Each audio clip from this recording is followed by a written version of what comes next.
जोहार साथियों, आज जो हम ये ज्ञापन देने के लिए आए हैं, भारत आदिवासी पार्टी इस ज्ञापन का जो समर्थन कर रही है, ये ज्ञापन राजस्थान ही नहीं देश के अलग अलग हिस्सों में दिया जा रहा है आज ही के दिन। और दिल्ली के अंदर हरियाणा और पंजाब के तमाम किसान जो दिल्ली बॉर्डर के चारों तरफ बैठे हुए हैं, उनकी मांगों को लेकर यह ज्ञापन दिया जा रहा है। दिल्ली के अंदर बैठी अंधी, बेरी और गूंगी सरकार जो ये किसानों की हत्यारी है, जिसने 2 साल पहले उस दिल्ली के बॉर्डर पर लगभग 700 से ज्यादा जवान शहीद हो गए थे, 700 से ज्यादा किसान शहीद हो गए थे। आज हम सब ये बात आप तमाम युवा, नौजवान और किसान साथी को अब बताना चाहेंगे कि ये वो किसान है जो इस देश के अंदर एक एक व्यक्ति का पेट भरते हैं, अपनी मेहनत के पसीने से अन्न उगाते हैं, धरती को चीरते हैं, उसके बाद देश के पेट भरते हैं। मेरे साथियों, जो कुत्ता होता है जिसका खाता उसके लिए वफादार होता है, पर यह सरकार जिस किसान का खाती है उसके लिए भी वफादार नहीं है। आज देश के अंदर तानाशाही जो देश के सर्वोच्च लीडर हैं, जिनको कहते हैं सत्ताधारी पार्टियां, वो तानाशाही लीडर आज अपनी हरकतें दिखा रहे हैं। जो किसान अपनी मांगों को लेकर शांतिपूर्ण धरने कर रहे हैं, उनके साथ आंसू गैस के गोले छोड़े जा रहे हैं और उनके साथ उनके रास्तों में कीले बिछाए जा रहे हैं। ऐसा लगता है कि आजाद भारत के अंदर किसानों को फिर से गुलाम बनाया जा रहा है। जिस प्रकार से आजादी के समय अंग्रेजों से लड़ रहे थे, इतनी क्रूरता नहीं थी जितनी इस भाजपा और आरएसएस भाजपा सरकार के समय में चल रही है। दिल्ली के अंदर बैठी बेरी गूंगी सरकार है, इन किसानों की पीड़ा नहीं समझ पा रही है। आज 2 काले कानून लाए थे, 700 किसानों की मौत के बाद में वो कानून वापस लिए गए थे।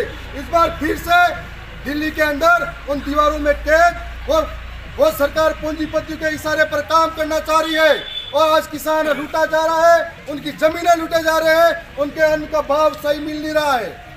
यदि हम लोग इसका विरोध समय पर नहीं करते हैं, यहाँ तमाम बैठे हुए लोग सभी किसान के मेहनत से उगाए हुए अन्न को खाते हैं, वो किसान के लिए वफादार नहीं है, इसका मतलब वो किसी के लिए वफादार नहीं हो सकते। आज किसान की लड़ाई अकेले की नहीं है, इस अन्न को खाने वाले हर एक अन्नदाता की है, हर एक अन्न को खाने वाले व्यक्ति की लड़ाई है। ये किसी पार्टी की नहीं है। आज हम लोग समर्थन साथ में इस बात का भी करने आए कि दरियावत विधानसभा के अंदर, हमारे दरियावत ब्लॉक के अंदर सबसे ज्यादा किसान खेती करते हैं उदयपुर और बांसवाड़ा संभाग के अंदर, और इन किसानों के लिए मैं विधानसभा में भी बात रखकर आया था।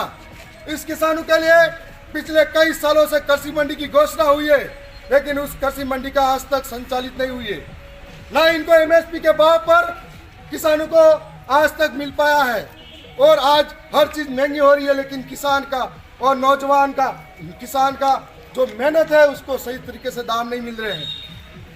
यदि आप सब ठान लो दरियावत के किसानों की पहली फसल अगर एमएसपी भाव में नहीं बिकती है, तो आज ये 4-5 ट्रैक्टर दिख रहे हैं, आने वाले साल में ये आंदोलन बना होगा तो इस दरियावत के अंदर ट्रैक्टर ही किसान अपने बेल सबको लेकर यहाँ आएंगे और ये सरकार सोई हुई है उसको बताने के लिए आएंगे।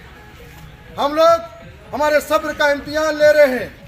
हम वो किसान हैं जो बेलहाड़ू होता है उसको मना सकते हैं, तो इन सरकारों को भी बनाने में पीछे नहीं हट सकते हैं। ये बात तमाम लोगों से भी कहना चाहते हैं कि लड़ाई हमारी अकेले की नहीं है। साथ ही इस ज्ञापन के माध्यम से बताने आए हैं कि ये सरकार वन में रह रहे, हमारे जंगलों में रह रहे कब से आदिवासी है, उनको प्रताड़ित किए जा रही है, उनको आए दिन उनको जंगलों से विस्थापित किया जा रही है।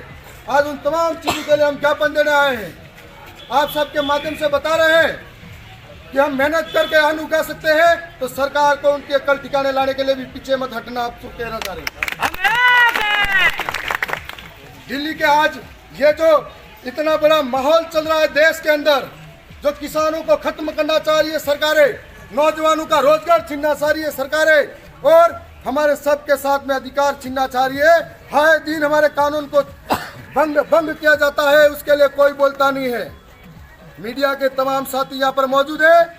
मैं मीडिया के साथियों से कहना चाहता हूँ कि आप लोग देश का चौथा स्तंभ हो, देश को आईना दिखाने का काम करते हो, तो सच्चाई के साथ में अपनी खबरें प्रचारित कीजिए।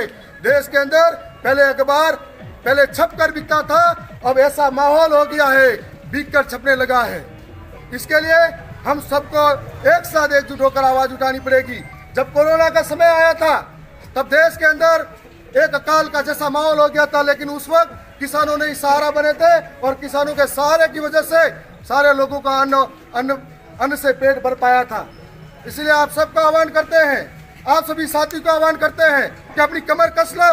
आने वाले समय में एमएसपी के भाव पर दरियावत में भी अगर हमको नहीं मिलता है हमारे किसानों को उचित दाम, तो हजारों की संख्या में यहाँ के सारे कार्यालयों को बंद करना चाहिए।